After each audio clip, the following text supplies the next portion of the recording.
So what's the verdict anyway? Who's Riffer for? And do you need it? It's for everyone, friends, and yeah, you need it. This is an amazing weapon for creating great melodic content for your tracks. If you're producing any music at all on iPad, I highly recommend checking this out. And if you're doing any live jamming at all on iPad, Riffer is that extra set of hands in the studio that we're all sorely missing. This is a must-have tool for melodics, guys. Check it out. Electronisounds Audio, the YouTube channel for you. Hey, what's happening, guys? It's Dean from Electronisounds. Stick around. Today we're going to be checking out Riffer. This is the secret sonic weapon for creating awesome melodics on your iPad. Come on, let's get into this. Before we get started today, be sure and subscribe if you're into this kind of content. On this channel, I talk about everything from random melodic generation on iPad to making tracks with iPad. I talk about sound design and making live jams. I talk about new gear. I talk about old gear. Be sure and subscribe. This isn't really going to be a tutorial today so much as it is going to be me showing you examples of what kind of things you can create with Riffer. If you're not familiar with Riffer at all and you want to get a little bit more familiar with the ins and outs and exactly some of the details and how to work it, Doug Woods from the Sound Test Room has got a great walkthrough on that, and I'm going to put a link to that video up in the corner. We're going to quickly go over the routing today. I'm going to assume that you guys know how to use an audio interface with your iPad and that you also know how to use 5-pin MIDI with your iPad. But in case you don't, I've got videos on those and I'm going to post the links to those videos up here in the corner. We're taking it out from the iPad using an Apple adapter. Make sure you're using the Apple brand adapters here. This one has an HDMI output and also a USB output. It's got a power output so that we can plug it into a power supply and get power to our iPad while we're working.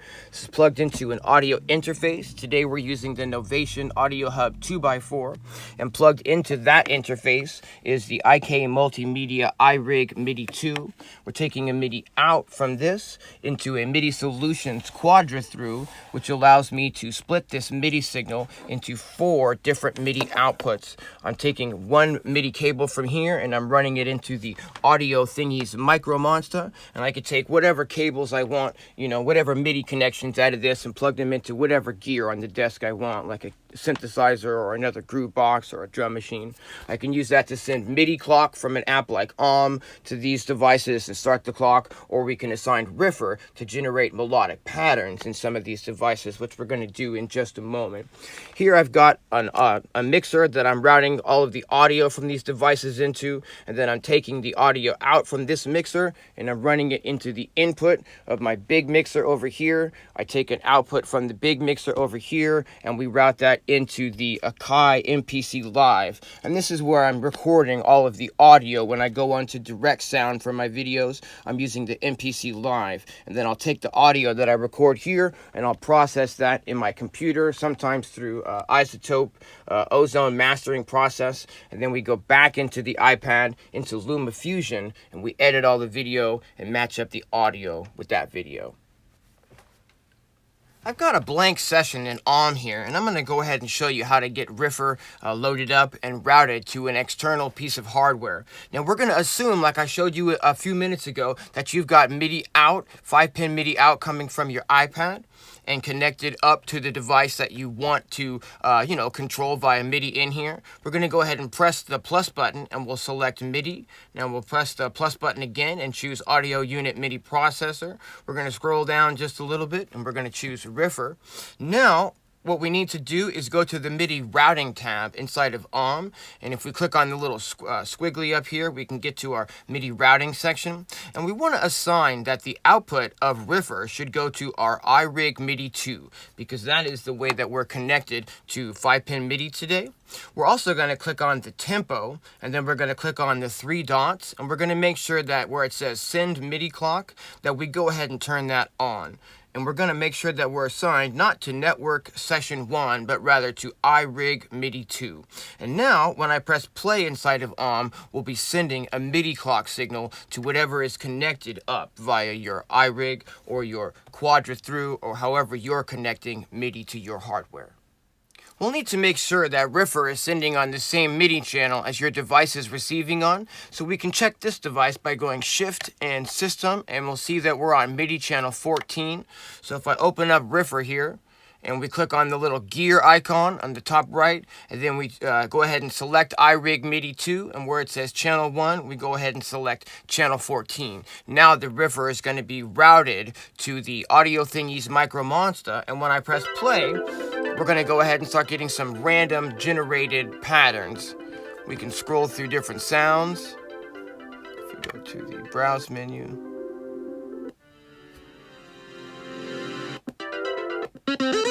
here's something we can work with. It's pretty easy to hear today. Let me check the volume. Make sure I'm not being a little bit too loud for you guys there at home. All we have to do, now that we're connected, is we just need to make a few adjustments and settings inside of Riffer. We can set the key of our song up here at the top. I often like to write in the key of F minor. One of the things you'll need to keep in mind is that however you set up the notes in this window here, this is sort of the playground in which Riffer is going to use to randomize those notes. It's not going to randomize and pick notes that are outside of this window here. So for instance, my root scale is going to be F. I often like to write in the key of F pentatonic minor, so we'll go ahead and select F and pentatonic minor for my preferences today. We can scroll the grid up and down and move the octaves of the pitch window that we're working with. What I like to do is set the bottom note to an F, and that by default sets the top note to an F. If you want to have, a lot more octaves available, you can set that on this side here. But now we're going to go ahead and just set this from F to F. We're going to set this from F2 to F3, and that's going to give us, a good solid octave for it to randomize. If I hit the dice there, you'll see that. We've got a new pattern, and we can just keep randomizing until we, come up with patterns that we like. But that's not really what I'm about with Riffer. What I'm about with Riffer is using it for live jams, guys. If you've been watching my channel for any amount of time, you know that I'm really about the live jams. And what I like to do is I like to click this little symbol over here, this little infinity symbol, and then choose this number over here and raise that up to like a 4 or an 8. And what that's going to do is now, if I have this checked and I have this set to 8, every 8 bars, Riffer is going to generate a new melodic pattern based on the note and scale information that we've entered here. We could put a little bit of shuffle, a little bit of swing onto this pattern to create a little bit of groove if we want. We can tie some of these notes together. We could even have it choose to sustain some notes or not sustain some notes.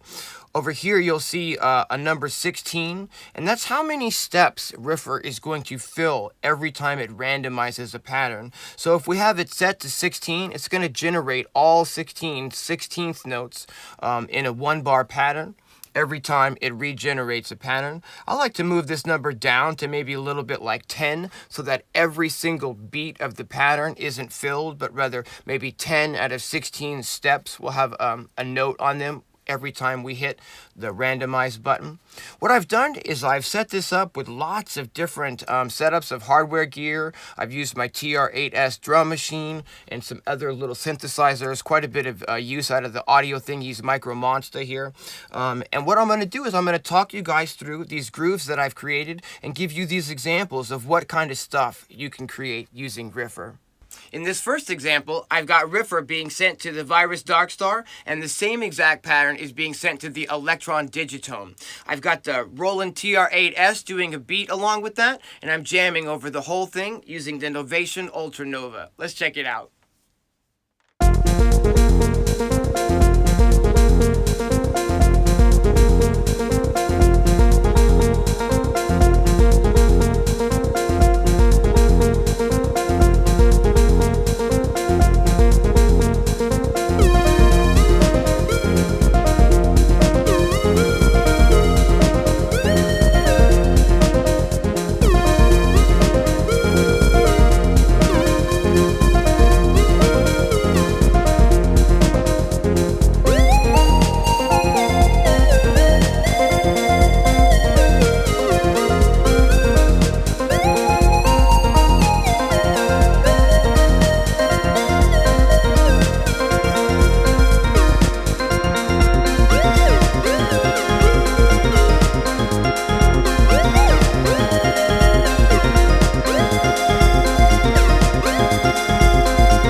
second example, I'm using a beat that I made in AUM to showcase an Eventide plugin. I'm going to put a link to the video where I describe how I made that beat.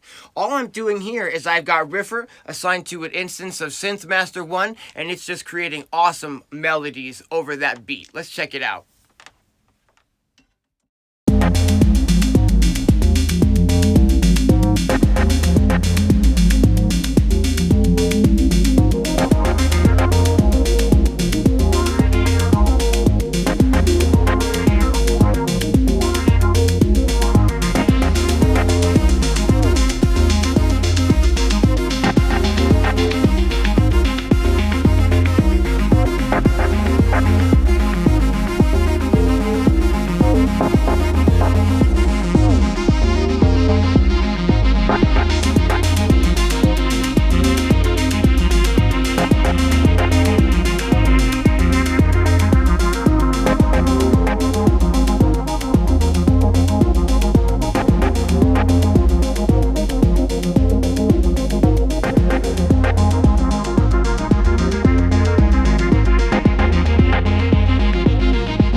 In the next example, I'm using the Roland TR-8S again to provide a little rhythm, and I've assigned Riffer to some sounds in the Electron digitone.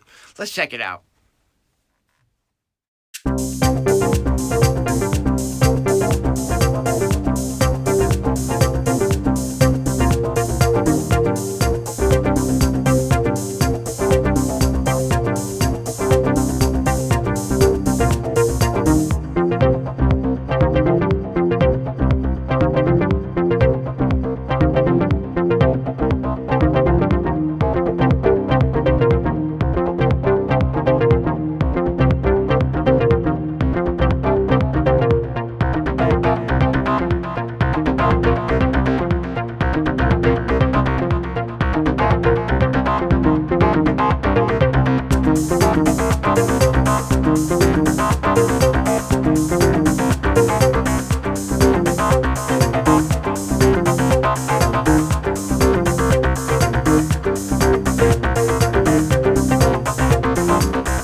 In this next example, I'm using the Roland TR-8S again for some rhythms, and I've assigned Riffer to the Electron Digitact and also the Audio Thingies Micro Monster. Let's check it out.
I really like this next one. I created sort of a lo-fi, dub techno-y kind of groove using the Groovebox app from Amplify, and then I loaded that back into and I'm assigning Riffer here to the Waldorf Blofeld and also to the Audio Thingies Micro Monster, and I'm running those through the X1 DB2 mixer using the reverbs on both of the effects here to massive effect. I've got the melodics being smeared through these reverbs. That's creating just sort of a wash of a texture more than it's creating specific sounding melodic notes. This one is really special. Check it out.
It takes a lot of work and energy to make all these videos. If you've been enjoying my content, I'd like to encourage you to support the channel by maybe purchasing one of my sample packs over at Electronisounds.com, or maybe by becoming a patron over at Patreon.com for as little as $1 a month. The links are in the description. The last example today is more of an ambient melodic example that doesn't use any drums. I got out my Novation KS rack for this, and I'm assigning Riffer the exact same pattern is being sent to the Novation KS rack, being sent to the Waldorf Blofeld, and being sent to the Audio Thingies Micro Monster. And this is just sort of what you can do, layering some of the same exact, melodic information parts on different instruments. Check it out, guys.